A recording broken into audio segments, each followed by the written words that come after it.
dans mon silence, dans mon calme, du lever comme un cochon, de l'été comme à l'hiver. Je regarde le ciel, ça m'inspire. J'aspire profondément, je respire. Allongé sur le sable, j'en avais marre, j'étais dans le désert. J'étais dans la bagarre. Tout le monde m'appelait farceur.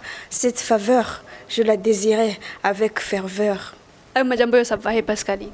Ari mu mutwe canke waraboseje? Mw'ijuru jewe slam nayihisemwo nka talent. Ingabire nashoboye kudécouvrir impano depuis 2017. On a découvert quand je faisais ingabire. Bon, ubundi nararirimba. Kandi no kuririmba sinabihevye. Slam ya mbere nakoze benshi barayizi yitwa Au travers du voile déchiré, iri ko kuri YouTube. Naravuga ati jewe nzoze ndakora slam ko nakunda kuririmba cyane. Nivyo natanguye umva biri mu maraso ndabikunda gose shaka no kubiheba. Mugabo hariho slam imwe usanga harimo agarofla n'izindi usanga bivana ingene numva ndabishaka.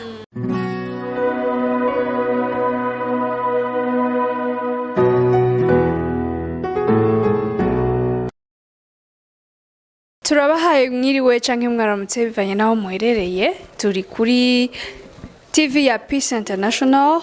Tukaba turi mu kiganiro cyacu no musi dufite umutumire mwiza cyane, umukobwa w'akaranga, umukobwa yiyubaha, umukobwa afite byinshi ashobora kutubwira, agira twigishe, agira tubwire ibyo turagira bashanda batuye. La fille là ego namwe muraza kuvyumvira ni ncabwenge muje cyo ndamuzi ko ndazikara umukobwa w'akaranga, umukobwa azi byinshi, ari très gentil. Muri no mwanya rero tutaragira cyo tuvugana kimwe, banzugire subscribe kuri chaîne yacu kugira ngo ushokoronka n'ibindi biganiro byinshi bigiye kuza biraja ko biryoshe cyane kandi bizogira ico bikungura mu bumenyi bwawe. Murakoze cyane rero. Tuduge kwijambo.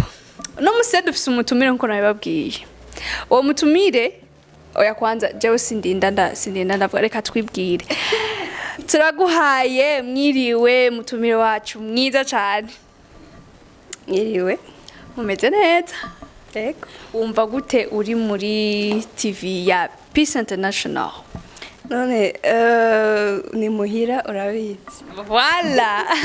Asanzwe ari na directrice wo muri Peace International TV. Niwe directrice. Rero donc ni muhira, isanga muhira. Ego, hanyuma muri no mwanya arashobora kutwidondora muri make atubwira uwari we. Ego ubona kanakuze ntawo muvugira arivugira. Karibu cyane amashobora kutwidondora. Ndaramukije abakunzi ba PITV nkuko vyama misi yose. Pascaline la slameuse canke Pascaline Daiketse. Mwavyumvise Pascaline la slameuse. Warubizi wewe la slameuse sha hewe urashobora kutubwira ico kintu cyaco gisigure gaje nukuri nabanibeshe la slameuse.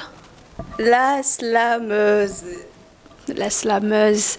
Donc mu majambo make mushobora kudusigura mu kirundi carico kugira ngo nabariko badukurikirana batagitahura bashobora kumva icarico. Urakoze. Slam mu majambo make ni icese, ni message umuntu atanga. Mu Kinyarwanda bakunda kubyita ngo imivugo, ni nko kuvuga, ni message. Urazi ko indirimbo urandika hamukaririmba, ariko slam urandika hamukavuga. Ishobora kuba text slam gashaka kuyandika gutyo ukayipublier aho ushaka. Mugabo jewe nkora text nkakora na audio visuel ya. Ego mwavyumvise bariko badukurikirana icarico ico bita donc la slameuse nko bivuga. Ego araje kutubwira rero mu majambo make. None Pascaline nikihe kintu cagutumye wumva yuko wokora la maslam mbega wari wabuze ibindi bintu wogira like kuririmba kugira iki mbega hoho nico kintu cyonyene woba ugira mu apart y'ibindi bintu woba ukora ni islam nturirimba ntugira iki donc washaka kubitubwira neza kugira ngo tukumenye réellement Pascalinda ninde? Okay, thank you. Urumva jewe islam nayihisemwo nka talent. Ingabire nashoboye kudécouvrir impano depuis 2017 on découvert ko nshifise iyo ngabire ubundi nararirimba kandi no kuririmba sinabihevye. Slam ya mbere nakoze benshi barayizi yitwa au travers du voile déchiré iri ko kuri YouTube. Naravuga ati jewe nzoza ndakora slam ko nakunda kuririmba cyane nivyo natanguye umva biri mu maraso ndabikunda gose shana no kubiheba. Mugabo hariho slam imwe usanga harimwo agarofla n'izindi usanga bivana n'ingene numva ndabishaka. Okay, ego Pascalinda none kuba warahisemo kugira slam ni kihe kintu by'ukuri dushaka twumva aho hantu ikintu cagutumye uvuga ati jewe vraiment ngira mbe umuslam bavuga slameuse cyangwa umuslam. Voilà. Ikintu coba cagutumye uwumva yuko woba umuslameuse, la slameuse Pascalinda. Nikihe mbega wa ukiri muto apart yo kuba wararirimba hamukavuga ati no impano yanje ni depuis 2007 mbega basi ukiri muto cyane. Warumva yuko umenga ni ibintu byawe donc niki cagutumye wumva ati jewe vraiment aha ni wanje wabibonye gute eske wari usanzwe uvuga neza igifaransa mbega ho barashobora kuvuga slam mu kirundi ndazi slam uyivuga mu rurimi utahura muri make ushaka kuvuga slam neza canke ikintu cyose ushaka kubwira umuntu c'est mieux kukivuga mu rurimi utahura niho ukivuga neza niho n'umuntu acumva koki ni nka message yisohotse iri code iragora gutahura. Rero jewe nkiri mutoya natangiye kuba nkunda kuririmba cyane kuva mfise imyaka nka 7 ans nza ndaja ahantu hari amakorale ndirimba naho ntaba ndi muri iyo korale numva nezera no ko nogenda yo ndirimbe gusa hama kuva niga mu mashuri mato namafise agakaye k'indirimbo kuzuye ngira nka desmene kabakuzuye. Donc wewe indimbo yose shashije waburi 20 niza kera za Beyonce Rihanna niho natanguye kwigira icongereza naca ngena harondera ama lyrics nkandika igiswahili byose navyigiye muri imwe n'ivyo indirimbo nkandika nkabifata ku mutwe then nkaca nza ndaririmba nkumva ndaryohewe cyane ndi muri secondaire antana narakunda ku-interpreta indirimbo z'abasani ba Beyonce voilà hama slam nagiye kuyijamwe ko jewe muri make ndafise umuntu wese arafise uburyo yexprime kandi je nibaza ko umuntu wese ingabire afise kugishoye kwimanifesta aba yatanguye kubiviva akiri umwana kuko bitanguye ukuze birashobora gukunda mugabo ntu antuka sico kimwe umuntu ashobora kubona ati ujya muntu vraiment arabikora neza. Rero nari sanze ndi umuntu akunda kwandika no muri église nasengeramwe ico gihe nakorera nari muri département uriko uraronka ibibazo ndiko ndakumviza naguteza ico gihe nari muri département yandika pasteur ari karigisha akigisha mu kirundi je nkabitraduza mu gifaransa donc direct ari karigisha donc urashobora même no interpreta ubu ari karigisha mavyumvise arahari pour interpréter sawa bagaca babipostinga rero ku ma platforms ya nuko hama rero je nagiye kwitora muri slam kubera jewe turashaka kuba twari kumwe gute nkumva kukubwira ibintu uwo mwanza gufata umva ngenza kuyexprima nshiremo ingufu nyinshi ntama energy canke ndakure kukagenda cyo nari mfise shaka kubwira naca ngasiko bimeze biriko birahinduka kidogo naca ndindira ukagenda nkaca ndakwandikira message ikintu kimbabaje ikintu kindyoheye byose je ndi active cyane kuri social media ikintu ushaka cyose kuvuga we rero nturi nka babandi bavuga ati donc nenda kubata we nturi nka babandi bavuga ati twebwe ibyo dushaka kuri réseaux sociaux ntibijanye n'ibyo tuba turiko turaba mu ivyo bihe muri make wewe nturi nkabo kuko benshi bavuga ati ngo hewe ngo twebwe ibyo tuba turiko turashira kuri réseaux sociaux ngo ntimwibaze ko ari bwo buzima bwacu donc toi tu es différente. Bah wapi des fois ari usanga ari ibyo nyene kuko déjà umuntu slam d'abord umuntu asohora ibintu biri ndani mu ibwina mu mutima ibintu nyene wewe wumva donc ufise emotion kuri ivyo bintu niho gisohoka kimeze neza rero ntugenda wicare ngo mviriza ati je ngirangire emotion ubu ufise message iri clair urumva kenshi slameur cyangwa slameuse cyangwa poète ikintu kenshi usanga ari karandika kiba arico cyane gusumba ikintu ari karavuga ukeneye no kumenya mind yiwe umenye ingene yumvira canke umenye ikintu ashaka message ashaka gutanga urashobora kumviriza cyane kuraba kenshi tunakunda kwandika gusumba mbere tugiye tunakunda kuvuga. Ego Pascalinda, merci beaucoup. Hanyuma ndakubaze mbega wewe byarakoroheye guserura iyo mpano yawe uravuga ati jewe ego ndamaze kumenya impano yanje kejo ndi umuslameuse none ndakubaze byarakoroheye kuvuga ati jewe kuko benshi bapfanya impano benshi bajyamanye impano donc byarakoroheye kuronka canke woba waravuze ati jewe reka ndabishire mu buryo bwanje kuko nabonye urafise ntuze wanabivuze iri kuri YouTube ego byarakoroheye uburyo mbega woshobora kuvuga ati no uburyo ndacabukeneye kuko nibihariho n'ibindi bikorwa mfise ndiko ndakora bikeneye uburyo hama cengira ko nikiye kintu wovuga ati kuko hari benshi babishaka mugabo batabona bavuga ati mbega je mvyukirehe bigende gute mbega wo tubwira kiki igiho bitubwira kiki Pascalinda.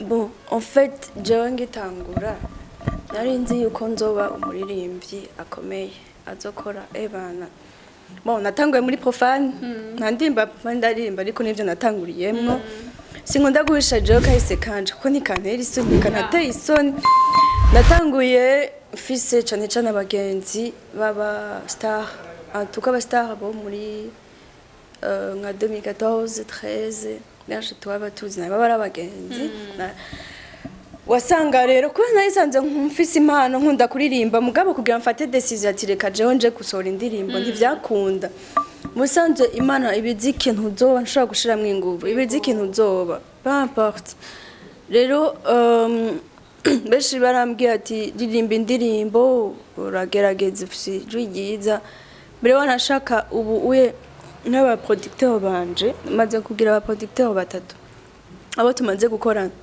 haro nkombwe ati hewe baslam ndagusavye ndagukorera indirimbo no kuri gusa ndafise nk'aba producteur babiri bako baransaba ati jewe umva zana ubwo rutwe none ko kutokwemera ayo mahigwe nibiki Pascalinda niho nshaka kuza donc si place yawe ni place yanje je jano ririmba kandi ndazi ko nogerageza urumva ico nshaka kuvuga muri make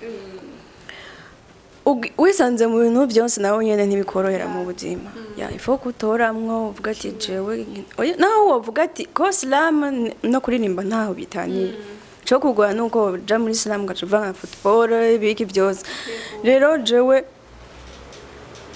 en fait ari ikintu umuntu aba yarahamagariwe gukora rero ahantu nagiye mbona ko Imana ishaka ko nkora slam narandika indirimbo zikaba ndende cyane nkavuga ati none izi ndirimbo je nzoziririmba gute ari indirimbo nanditse turakorana uvuza igitaha arambwira abantu bose barayikunda abona ashoye kuya bayumviriza muga nkarenda ko nja kuyisohora bikanka ariko gihe kimwe nanditse slam irakundwa je ncanumva nogenda kuyisohora hama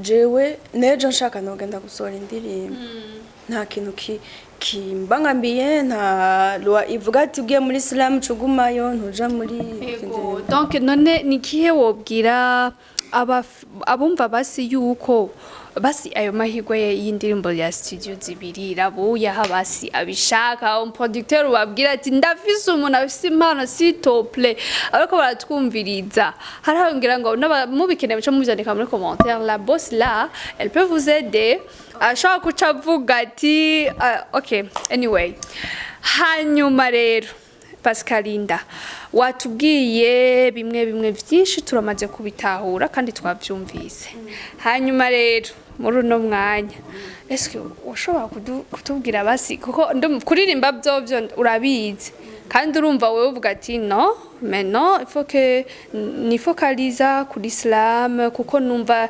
niho c'est ma destinée bintu nk'ivyo ego muri uno mwanya rero je nkeneye basutu n'abariko baratwumviriza tukavuga ati yo muntu avuga amaslam basi gatoyi avant yuko baca baja kuri YouTube ya Pascalinda muce muja kuri YouTube ya Pascalinda mugire subscribe hama muce mugira na like kuma alafise ko ama slam yiwariko murabe mubikurikirane mushobora meme no kugira subscribe kugira ngo ashize ko iyindi bace babaharungikira notification hanyuma rero Pascalinda ashaka kuducishiriza ko gatoyi slam jeshaka slam kandi ndazi nawe ko baratwumviriza niyo bashaka tukiri kuri cyo kuravuga cyo gutanga amahirwe abandi bakaririmba umugisha kirazira kugaba il faut que utora d'abord hamukaronka comment dirais-je blessings canke ukabeneficia ko fruit basi banzu gatore basi uyitovuga ati je ndemeye ha mu bihundi muntu utanga ayo mahirwe oya nzogenda kuririmba nabyo ndazi kubishaka nabyo nazo jonyihereye ritwende nta kibazo ego voilà mbese la mvugia d'afficher femme de valeur d'afficher au travers du voyage ya kwidegabya yakuri kancisha ko gataya ku Islam ndiko ndiyumvira mu mutwe ariyo yindi meroka gusohora yandikiye microfinance là baba quand dans mon silence, dans mon calme, du lever comme un cochon, de l'été comme à l'hiver. Je regarde le ciel, ça m'inspire. J'aspire profondément, je respire. Allongé sur le sable, j'en avais marre, j'étais dans le désert. J'étais dans la bagarre. Tout le monde m'appelait farceur. Cette faveur, je la désirais avec ferveur. Bye. Okay. Kuyigira ukumva nyene ayo majambo yose ava he Pascalinda ari mu mutwe canke waraboseje mwijuru ndumiwe nyene basha mukeneye izindi Islam ziriko kandi ziryoshe cyane umviriza vraiment ibintu nk'ibi bivyiza Burundi butunzi izi mpano ziri mu gwaruka rw'u Burundi zirakeneye gutezwa imbere zishigikigwe uwari we wese afite impano arakwiye gushigikirwa Pascalinda ndagushimiye cyane kuba wemeye muri uno mwanya ukemera ukaduha ikiganiro kugira ngo ushobore kugira icyo tubwiye aho rero tubwire gato uvuga ubwira umuntu yoba avuga ati jewe rero bon nanje ndumva yuko ibintu bya Islam no bigira ndumva ko ariyo mpano yuwanje ndumva yuko mugabo simbona basi ahantu noja mbega hariho ibibanza bimwe umuntu ashobora kujamwo hari ama groupe y'abantu bagira amaslam hariho abo muri kumuvuga ati nk'umuntu abikeneye ashobora kuvuga ati jewe ndabishaka mugabo rero nsimbona nkeneye kuko umuntu wese yamakeneye umufata ukuboko kugira duge canke nimba ari wowe ashobora kuvuga ati jewe nta kibazo munyegereye ko hari amaze kwishitsa noshikana n'abandi pore tukaduga tugafatana amaboko muri bwa bumwe nyene muri ubumwe tukore mu bumwe ego Pascalinda premièrement imana ni promoting umuntu cyo bible ivuga yego imana ni promoting umuntu yivuze ati wowe haguruka ifo yuko uva munsi y'intunze munsi y'urutara amavuga ngo bane urutara byanzi urutare oya ariho verse ivuga ngo nawe kwatsya nawe ucanye itara ngo jubike kumubehe voilà rero imana yishatse kuboneka muraboneka mugabo ahanini uba warakoze ikintu gikomeye antuka kugira ngo umuntu ndinde nkora Islam ijabona ntihabuze amajoro nawe ntasinziye ndiko ndakompoza ibintu ndiko ndabihindura urumva je sinobesha ngo ndabizi birenze ndaciga ariko vi ivyo abantu baba bavuga niba bakubwira urashoboye kepirap bandanya rero atuka n'umuntu yoba afise aho amaze guhera azokore bija habona canke arondere umuntu abona amaze donc ibikorwa bivuge bien sûr je nanje ndafise bamwe bagiye bamfasha financièrement canke mu buryo bw'ivyumviro ntibinoroshe ariko umuntu wese avyifuza jewe sindaja muri groupe Muga bizo groupe zirahari ndazi jewe slam niyo nzi pour le moment ya barahari vraiment sindagendayo uwivyifuza ashobora kuja jewe slam sinibuka neza ahantu bakorera benshi twari en contact ariko uvyifuza ashaka kundondera nimba ari co na jewe nofasha gitoya mu byo bikanshoboye yego bien sûr murumva ko yemeye yuko ari nk'ikibazo ufise wumva yuko iyo mpano ya slam nawo uyifise kuko waramaze kugira hamaze gushika donc wumva yuko tijenda keneye basi nanje womfata ukuboko nkaduga gatoyi basi kungazi ya kabiri arahari kubganyi ni Pascalinda la slameuse mbe urafise ayandi manu ukoresha par exemple Instagram uyafise amazina ariko nayaye Facebook Pascalinda poetry genre poetry Instagram Pascalinda poetry antuka ibintu byanje byose byamfise muri no mwanya byitwa Pascalinda poetry mwavyumvise araba mukeneye mushobora kumwandikira message ahariho hose peut-être yuko urishura message oya sindatangura kugara Okay abantu mugara rero jewe byarananiye kuyorobeka abantu mugara tugabanye doze nta kamaro naco bimaze fo kumviriza umuntu voilà merci beaucoup hanyuma rero Pascalinda ndagushimiye cyane bivuye ku mutima ariko nkeneye akajambo kanyuma kamwe ugenda ubwiye abariko baradukurikirana kwanza reka ndakubaza ikibazo kimwe Pascalinda nk'umuru no mwanya Imana igacikugirira bakwigacikubwira ati je rero Pascalinda mwana wanje jewe mbwira ndaguhezagirire muri Islam cyangwa ndaguhezagirire muri musique wocagura cyahe Pascalinda ati jewe nimba ukeneye abantu bagukurikirana ingiranga isi yose gukurikirana inda yiguhe muri Islam cyangwa muri musique wotora hehe tukibaze ko kigoye azi Imana ntiwoyibwira ati Imana ni papa ni par exemple je twovugana vrai